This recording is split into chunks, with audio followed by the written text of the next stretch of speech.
Well, a protest was held at Village Point this evening in support of the Black Lives Matter movement. About 60 to 70 people showed up. Organizers say there haven't been many protests on the west side of town, which is why they chose that area for the protest. Organizers say they began planning the protest back in May, and they say leaders from the Culture House Young Progressives of Nebraska, Pro-Black, and the Nebraska Left Coalition helped them organize the event.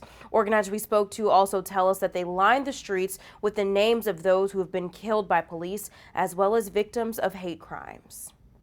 We definitely think that there is a misconception that Omaha is this super safe city, that racial tension is kind of a thing of the past here, but the fact is that we live in one of the most segregated cities in America, and that police brutality is present here. And so we need this side of the city, the more predominantly white, wealthier side of the city, to wake up to those facts and to get involved.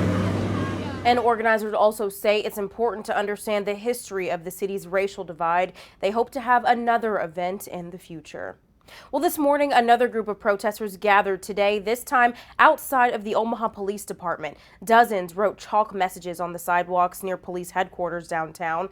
We spoke with organizer Mark Vondrasek, who was one of the many arrested last week near the Farnham Street Bridge. He says today's protest was in direct response to last week's events, as well as a social media post from an officer calling water-soluble messages like chalk graffiti.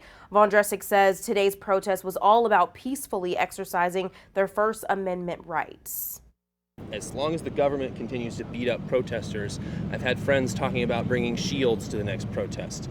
People are only going to respond to what the police do. If the police treat us nicely and they work hard to guarantee our First Amendment rights, then we'll see a peaceful process of reforms in this country. But otherwise, the police will make things violent. Vondrasek also says he'd like to see more funding for housing, health, and education rather than increasing police budgets.